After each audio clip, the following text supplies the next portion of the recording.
Hi, welcome to Art Chats with La Mitotera. I'm your host, Mel Dominguez, and today we are interviewing local artist Anitra Yukue. I'm super excited for this. Um, it's a very interesting time, and I mean, hey, this is my part in this time in this world is to be an artist, and because of quarantine, we're doing art chats. So we're still participating in that because that seems pretty serious out there. So I hope you all are taking care of each other and being safe around each other and maintaining those considerations for others. That's all.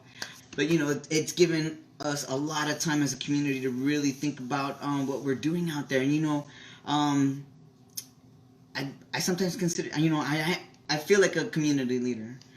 And what I mean by that is if I find out opportunities and support systems, what we do as a unit is we pass those things on because we want everything to work. We want we want this all just to work out for everybody. Maybe that's kind of a little soft or whatever, but you know what? For all the scientists out there, there's no other living species out there. They're all here, and hey, and everybody's pretty damn interesting. Best conversations are had here on Earth. Here she comes in like from outer space. Hey, how are you? No, it's all good. Cool. Where are you right now? I'm in my studio right now. So. Oh my God, I love all the artwork you're sitting by. Yeah, some of it's mine and some of it's people that I bought from or gifted by. So, yeah. It already looked exciting. I'm all like, So folks out there who are listening in, Yuku's an artist and a muralist and super dope. So Thank you. But can you tell everybody that doesn't know you, where you from? I'm from Guadalupe, Arizona. I grew up in Pascua and Tucson. Yeah. I mean, that's dope. For those of you who haven't seen, Tucson or Guadalupe, like it's super chill. You can't come here right now because we're quarantined. Nope. But when you can, you're considered the Sunset Corridor. Yeah. But so can you tell everybody that doesn't know you, like, how did you get started doing artwork and like, how did you get into graffiti? I've always drawn as a little kid. Like I was always drawing like unicorns. Lisa Frank was kind of my thing, so it kind of shows in my work. And then graffiti came later, like maybe high school. Like it was never anything serious. Like my cousin Wuzzle was always like doing throwies and stuff like that. And we were all into tribal, so it was like kind of like, oh, like, but it was never serious. But I didn't get serious about graffiti until it was later in life, like my mid-20s. So I started as a graffiti writer first, and then everything else came after that. Oh my God. You know what? Did you know that this is the home of Lisa Frank? Yeah, Tucson. Yeah, because it's right there by the airport. You used to drive by it and be like, oh, let's go there. But I don't know. It just... You know what? I'm a lover of all kinds of art. It could be kooky, it could be fine, classical, graffiti, you name it. If it's art, I'm like, even if it's something that's just splattered on the ground, I'm like, oh, that's awesome. Yeah. But no, seriously, like going into Target or something and looking at a Lisa Frank notebook, I was like, damn, what is this chick? You know who worked with her? Who's that? He's another hometown legend, Alfred Quiros. Word. Dope. I didn't know that. That's cool though. Yeah, but look at how that energy stood here. You're like, yes, because I wear all black all the time, but my brain and my mind is just technicolor. So I like pastels and bright colors, and it kind of shows in my work. So I carry that with me, that Lisa Frank steez. So yeah. Hey, when you're talking about paint and stuff like that, what's your I know this is kind of crazy, but what's your favorite spray can? Like, do you have a favorite? And have you ever smelled one that was really bad? Oh, I don't know. My favorite, I have to stick with the classics. I have to say Rusto, because Rusto's all seasons. But I don't know. I'd have to say maybe Clash Paint or Montana because it sprays like butter and it's just easy on the wrist. But I have to go with Rusto because that's the old faithful. It stays. It doesn't fade, and not everybody knows how to work it. So I don't know. That's just me. No, and you're right, and it doesn't smell so much. That was the other thing. It does. It helps to wear a mask. I wouldn't recommend not wearing a mask, but yeah. But I like the 94s. those smell good because like maybe it's the fat kid in me, but it smells kind of like banana bread.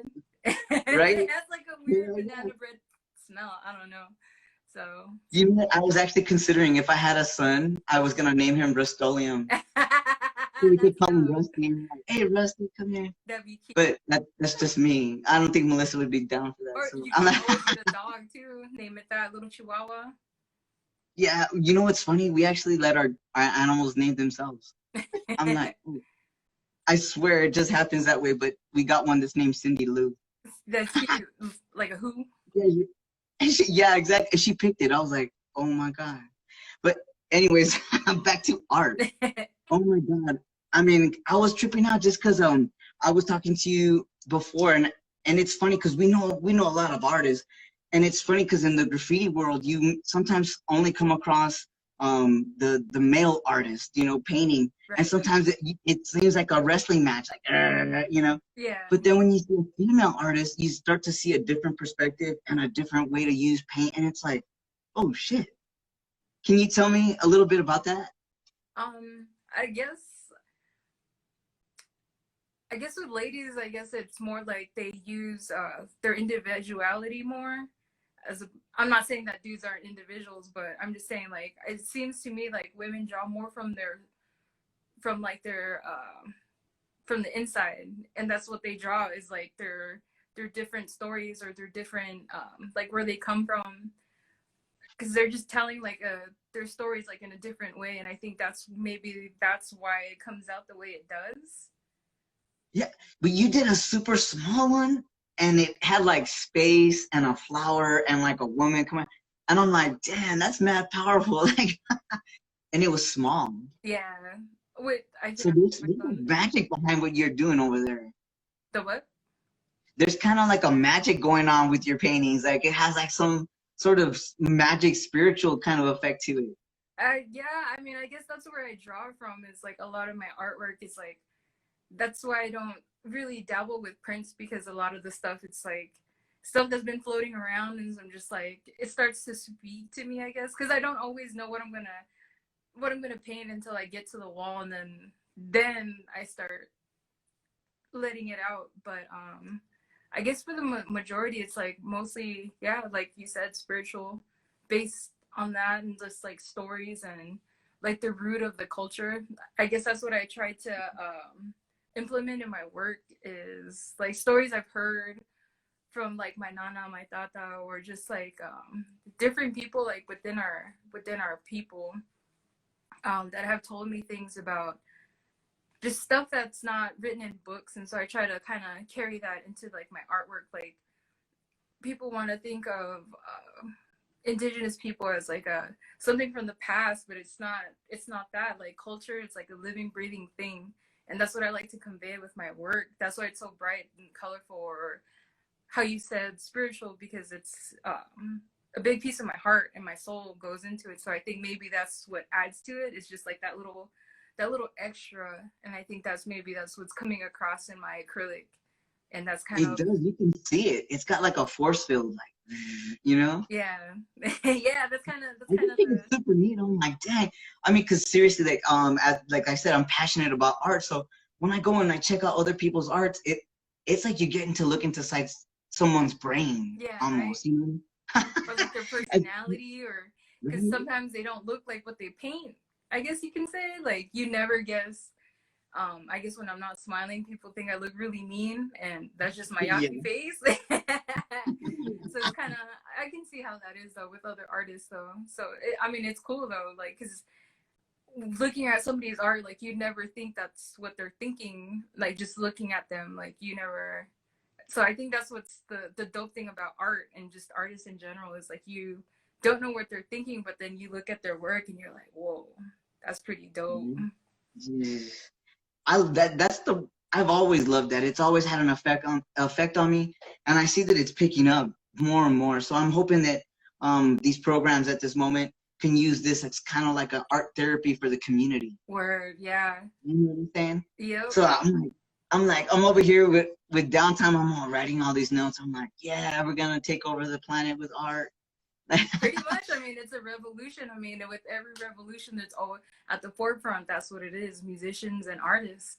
I mean, because art is a powerful thing. Like you said before, it's like you don't have to speak it, people see it, and what you're feeling gets conveyed, and that's what gives a, that poder, and that's what people feel, and that's why it's a tool, and that's why it's therapeutic también. Seriously, so I mean, that's why I feel like it's really important, and I think that they're starting to understand, and it's gonna happen. And you're one of the people I'm gonna call up and be like, "Hey, let's paint," you I'm know. gonna say Skoden. Speaking of, have you ever painted with other like group shows with female artists? I have actually. My homegirl Lady Rise, she's dope. You gotta look her up. She put on an art show a few years ago. It's called Reverberate Her Lines, and she had ladies graffiteras from like all across the country come out, and it was dope because it was a whole mural production that we did at Drum Beats right there on 16th and Indian School. Check it out, Drum Beats. But that's still burning. It got voted best mural and by the Phoenix New Times. But that experience was pretty dope because it was all women, and what was it? Oh, it was at the Hive. So it was like it was a big like art jam and gallery show. So that was pretty dope. That was like my first time ever coming together with a bunch of other like-minded women, and it was pretty tight because it was just like a convergence of styles, and it wasn't just indigenous women, but it was like everybody that paints, like Resmo, Steph from X-Men, DJ Agana, she came out. I had a fangirl moment, so that was pretty tight because it's like you grow up watching like these dope women like doing stuff, and like I want to do that, and then meeting them, and it's like you're just kind of I know. Can you sign my book? Hell yeah. I get all geeky and shit. I'm like, oh no. Somebody asked, how long have you been painting? Painting? Like graffiti or art? Ooh, let's go both. I'll say, let's see. I didn't start getting serious with graffiti, so I didn't start painting with the can until I was like 26. So that's been roughly like 9 years. Because I'm 34. I'm terrible at math, but that I was 26 when I started with still pens. 24. Yeah. I mean, I went to art school, but it was more like doing essays and like prerequisite kind of work. So I never really got to get into the studio. Like the furthest I got was like 2D. But everything else is just like it was like all graffiti techniques that I applied to my canvas work.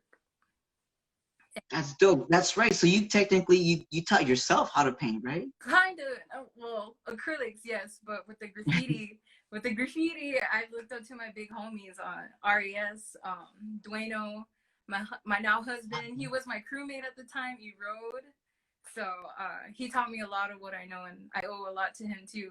And the big homie cool. Novel. So those three, they're the main ones that helped me out or helped me come up, like.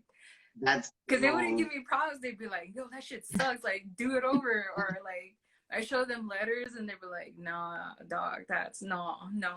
So I guess it's kind of it was like that tough love, like homie love. So they kind of forced me. I know exactly. I mean, you can't be no chump around champs, you know. So had to get my game tight. Ooh. So, I mean, hey, but that's real. That's real. That's real. Yeah, like I don't know. Yeah. A lot of people get down with crews and they're kind of whack, but they get props and they're just like, okay. I mean, not to talk shit, but it happens. But but I'm talking shit. Yeah, but I said it. No, that shit's real. That shit's real. But you know what? I've been talking to quite a few folks about like the difference because that happens oftentimes. Like, so you're one of those people that cross the path. So you do graffiti, but you also sell artwork on canvas. Yeah, I have graffiti roots, but I mean, like how you were saying, like how it's therapeutic. That's kind of where it went. Because I was never serious about being an artist. Because by trade, I'm a hairdresser by trade, and so I've always been creative. So it kind of just came natural to become an artist.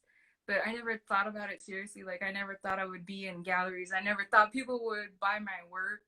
Like, to me, I still trip out, like, when people hit me up, like, oh, you want to sell this? Or, like, if I'm taking commissions, and I'm like, I've sold quite a few, but it's still kind of, it trips me out, like, that people like my work that much. So it's still new to me. Like, I'm still figuring it out because I'm not a classically trained artist, and I don't know the ins and outs of the art world. So I'm just kind of winging it. I'm just like a graph kid that decided to go for it, and that's kind of where it's leading me now. But like, I love that thought though, because I'd rather the artists themselves make money versus give money. And my mom kind of told me that motto a long time ago. She goes, "Do you want to pay the city or do you want the city to pay you?" And I was like, "Oh, damn, that's genius!" Like, there you go, yeah. And it was hard because I used to call my mom Sergeant Slaughter. So, but you know what? She's right, and it's still practiced out there, and it's just called wilding out. Like, you just go out there and have fun. But it's neat to be able to be a support system, to have people find you. That's why I was like, Yukue, we gotta interview you, because more people need to see your artwork. They need to know you as an artist and how to contact you and whatnot. But you know what? We were thinking, if people were walking around because they're quarantined, they're trying to get their exercise or get the kids out, where's the best place that they can see your artwork? Oh man, it's kind of scattered. Like I said, the Reverberate Her Lines wall is right there on Drumbeat. It's a Native American shop. It's on 16th and Indian School, right across from the PIMC. That's a collaboration with a lot of people, a lot of ladies, so check it out. I'm pretty sure a lot of people have already seen it. And then around Salt River, because we've done a lot of community projects as well, with neoglyphics. So in Salt River, you'll see my characters, like, you just know my characters. And probably Guadalupe también. There's another collaborative mural that I did with Lady Rise and JJ. Oh my god, I forgot his last name. Garcia, I think. Ooh, I don't know. Oh my god, I'm terrible. Oh, sorry, JJ. But yeah, he's another dope Yaqui artist from Guadalupe. So yeah, and then somebody said Melrose. Yes, Melrose también in LA. So you'll see my little palette two taker. He's there. He's probably the most famous one that gets flicked all the time. Dude, did that happen last year or this year? It was last year. Yeah, it was a year ago yesterday, ironically. Yeah. I know. Well, we also that's how I kind of was introduced to you by the Godfather, David Moreno. Yes, David, that's the homie. Yeah, he curated the Indian-born, American-made too. Yeah. And I mean, that was super awesome. I mean, that day, for me, I was very sad, but the show itself, I was like, damn, it was powerful. Yeah, that was dope. Thank you for having us. That was pretty cool. I mean, I never been to a venue that felt electric like that. I mean, It was dope because it was welcoming, and then like all the work that was there, it was just like, wow. I mean, it was just fun. But that's another one of my mentors that I should mention is David Moreno, big time, because like he helped me to realize that there's a future in doing this, like doing workshops for the kids. That's where my heart is. Like, see, I'm glad you said that. So if anybody's listening out there, you know what I'm saying? Yeah. Because it's real. The kids need to see different types of artists. You know what I mean? But sometimes they only see one type of artist, and they need to be exposed to everybody. So this virtual kind of situation might be even a beneficial to you too, because now we don't have to drive anywhere. I'm like, yes. Yeah, that's true. You know what I'm saying? And that's the thing with kids. I mean, like, they're so young, and they don't know, like, they're still developing, and they're kind of like deciding what they like, what they don't like. And graffiti, that's what was one of the things that had always appealed to me, like, when I was younger. And it stuck. I mean, and that's like the thing that kids need to be shown, is that there's not just like a linear way to get to where you want to go. Like, I mean, art school is dope. It'll take you to a lot of places, but a lot of people like me, like, I was not good in school. I was terrible in school. Oh my god, it was terrible. But but still, I'm here. I'm an artist. It took me places that I never thought I'd go, and that's something that I take with me, or that's one of the lessons learned from graffiti, is like, see, that's part of your spirit. yeah, I mean, graffiti got me here, and that I'm always gonna say that graffiti got me here. And I Oh think that's man, that's something that kids beautiful. can learn from too. Is like they don't have to be academically good, but as long as they have like heart and spirit and soul, like you can do anything. Like just apply it and keep going, and it'll take off from there. Well, no, it will. That's why I'm excited. I'm like, that's what the part of this whole pandemic that's getting me down. I'm like, dang, I miss people.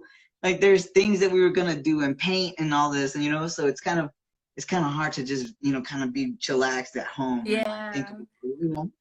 But you know what? This is gonna happen. I believe it. But let me ask some more questions really quick. I ask, almost everybody, what inspires you? Is there music playing, or what gets you There's like, or is it? always music playing. I don't even know. No. There's a lot of things, I guess. Like people, a lot of the times it's like conversation. Like somebody will be talking to me about something and it'll like click something in my brain and it'll be like, oh, that'd be dope to paint, or experiences, or just like the way I feel, because I'm a very emotional person. So that's why I paint happy things, because I'm not always happy when I paint those things. And I like that, like I just like that little boost to get me all right. And Yeah. but yeah, How do you do that? Do you remember those things on your own, or do you have like a little recipe book that you write things in there? it's a little bit of half and half. Sometimes I'll start with half an idea and then I get stuck. And so then I'm like, abandon ship, and then I'll start on something else. But for the most part, I'll sketch, but there's always music going. And then there's other artists that I look up to. And sometimes I'll see their work and I'm like, damn, that's a dope color scheme. Or that's like what I try to work on now is like my movement and what is it? I've been sick, so I'm kind of, my mind No, is I like know. blank. I'm all faking. No, you know what it is? You're getting lost in that thought. Like, where do you go? And it's like the artist universe. You know what I'm saying? So we're like trying to reel you back in. Come Yeah, back so I'm to just kind us. of, yeah, but I've been sick, so I'm just kind of like, okay, where was I going with this? What was your? Well, the inspiration and the music, and you know what? Is there something? Do you have like one of them? I don't know if you have that. I don't even know if it's superstitious, but do you have one of them like lucky pens or a magic pencil that every time you touch it, you're like, oh, these drawings come out naturally? Yup. I have a You do? I have a pen, and I have a little cheap little brush that I got at Walmart, but that's, I call that my strongest arrow, because it gives you the finest lines. Like it just, I don't know what it Really? is with that brush, but that's my boy. Right? But yeah, You I like, connect. I'm like, yep. that's dope. That's dope. Do you feel that way sometimes? Like when you create a painting and then someone sells it? I mean, like you sell it to somebody. Do you feel like, oh, my child is leaving Yes, me? yeah. At first, when I first started selling my work, it was just like, oh, my baby. But then I kind of feel like a little bummed out. But then at the same time, I'm just like, oh, they loved it enough to, they wanted it. So I'm like, They love that. I'll be okay. Jesus. No, but that's cool. I mean, because you participated in our kitty cat show too, and that was super dope. I was like, hell yeah. But and you have a Melissa saying that you got a kitty cat or something. I do. Yes, my little baby Mango. He's a rescue. So he was the muse for that painting. I love cool. animals, but I've crossed over and I've become a bona fide cat lady. Oh no. I always tell Melissa, like, I'm gonna go to my what do they call that? The Zen garden where you clean the kitty litter box. With the cool rake, yeah. You know what I mean? She made me a bunch of monuments. I'm gonna get out of here, Confederacy. Word. The same. I'm all this happy thing. No, but things are changing, and I'm really excited because at this very moment, just the fact that we're chit chatting and we get a wider audience here on Instagram, a lot more people are gonna get to know the artists that we're working with, and local artists, artists of color. So when all these public projects come up, we gotta become people. You know what I mean? We're like, hey, we got some public art, we got some public walls, and we got to see some public money. Like, let's do some group projects. I'm with it. Right. So how about this? Do you because of the with like the quarantine, are there any upcoming things that you're working on, or you're holding on? Because I know you're in a situation, but like, are you gonna do some future stuff?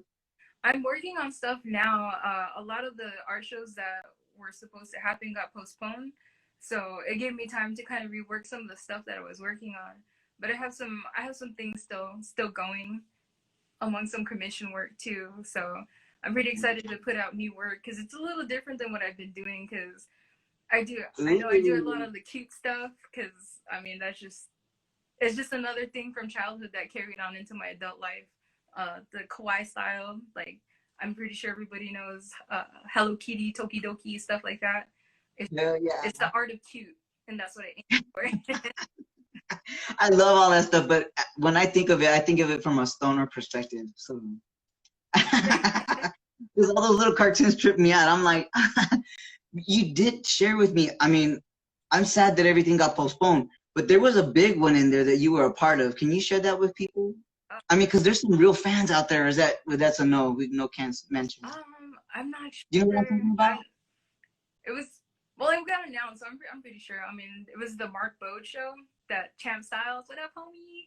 He had put on, so that was the big one that I was really looking forward to. I mean, because Von Bode, I mean, every graffiti writer knows who that is. I mean, Cheech Wizard, you know. So that was kind of the big one back in March that got postponed. So I have art for that I haven't posted, but I'm looking forward to showing that in the future.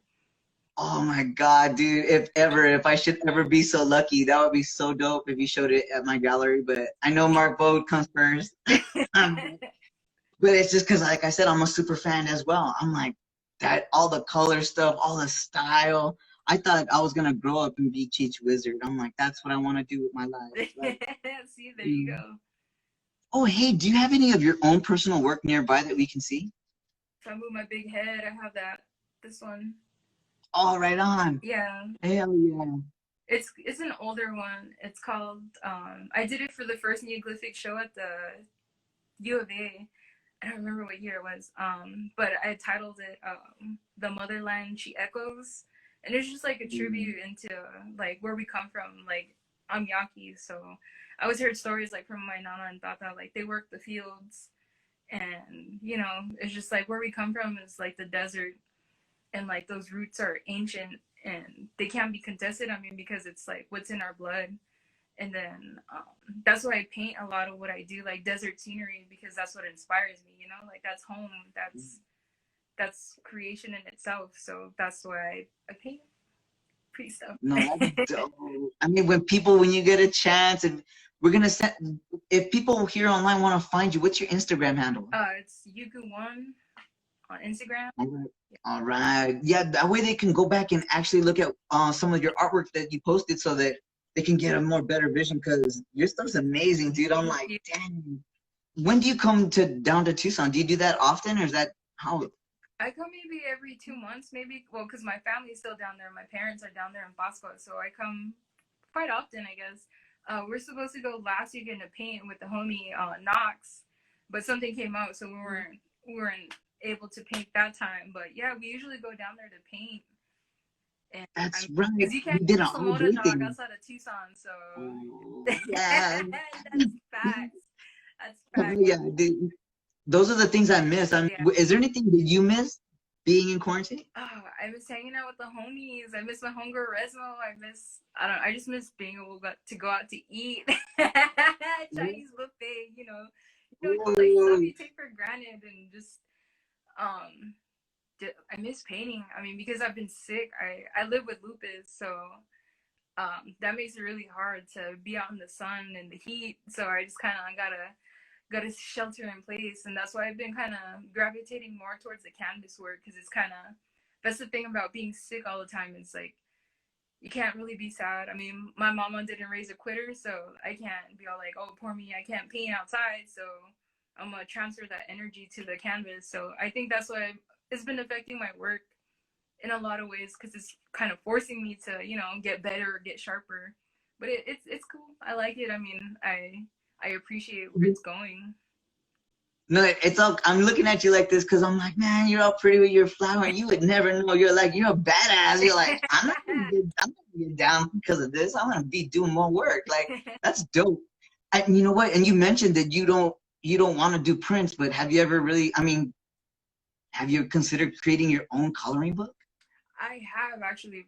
A lot of people have asked me. I mean, because when we're doing events out and about, when I did the Tucson Meet Yourself for the first time, I had a lot of little girls and little boys too asking me, like, like wanting stickers or prints, or like their parents would ask, "Oh, do you do coloring books?" And it's just like, I'm sorry, it's like I don't, but I mean, it's something that I thought about, but it's just like I said, like I'm still kind of like new to the art world, so I'm kind of figuring those things out. But yeah, I thought about doing prints, like, because that's probably the most popular thing that I do is my nopalitas, and Yes. so yeah, I mean I did stickers, but I still have to set up like a Venmo, so I use my husband's. But yeah, I mean, again, like if somebody wanted to collaborate with something like that, because like I said, I don't know where I would start with something like that. But I think that I'm very interested in helping that happen because that's pretty dope. Oh, and because of that, oh my God, well, my mind, I'm losing my mind as well. I'm like, wait, there was something to that. Oh, it's because what I've always loved about the graffiti artist or the muralist mm-hmm.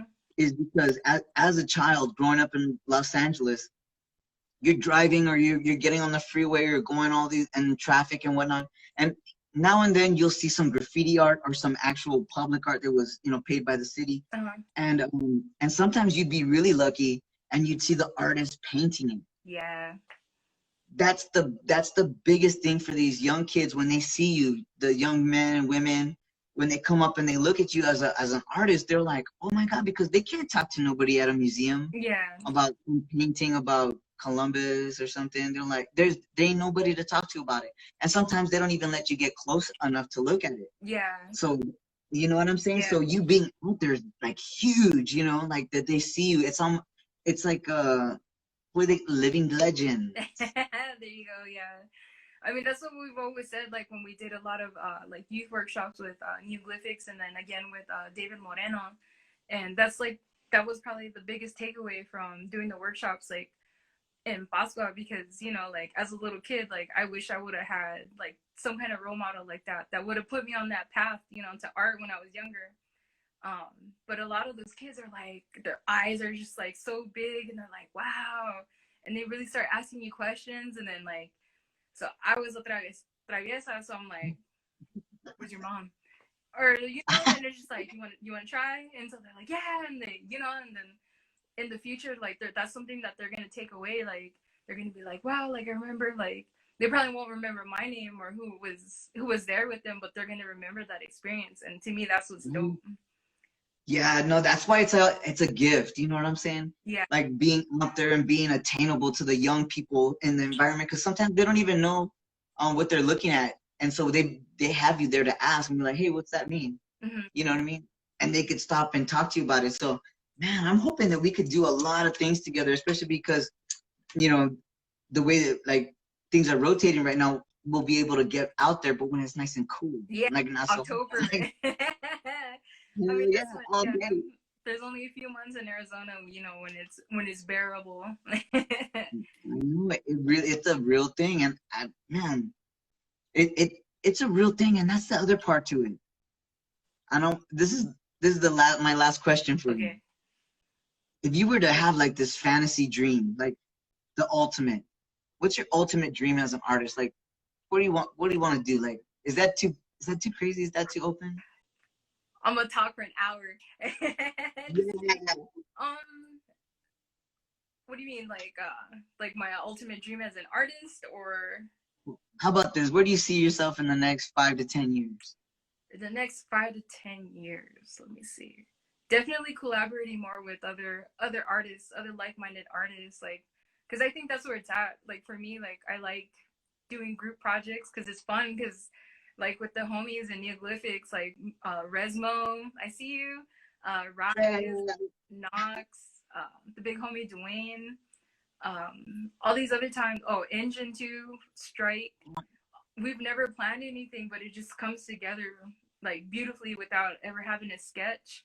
And I think for me, that's a big. It's like a rush. So I definitely collaborating more. But I guess like for as an artist, I mean, I want to get into art therapy. Like I want to get my degree in child psychology so I can become an art therapist. So maybe 5 to 10 years from now, then I'll have my PhD in that. So I will be there. I love that. Not just tribal youth, but just kids in general. I mean, I guess that would be the big goal. Yeah. See, I asked you that way because I am a big believer that that when you say it in those ways, you know what I'm saying? Like when you saying these things out loud, that not only is the audience listening in, but there's an energy out there. Mm-hmm. And I believe that if you put that good energy out there, that you're gonna do it, you're gonna get it, and people need that right now. Yeah. That's why it's so important to support our local artists, all artists. It's so awesome. Yukue, I want to thank you again for taking time with me. For sure. Thank you for having me. Yes, and all the audience members, thank you for listening in. Yukue, how do we find you on Instagram? One more time. Yukue1, Yukue, the word one. Yep, so find me there. Hell yeah. Dude, I'm already dancing on your music in my head. But you know what? I'm hoping to see you soon. Maybe we can get down, get some painting done. I love you so much. Thank you for participating. Folks, check her out. Check out her artwork and get her busy. Get her busy. Let's paint. You have a great weekend, huh? All right. We'll see you later then. All right, peace. Okay, bye.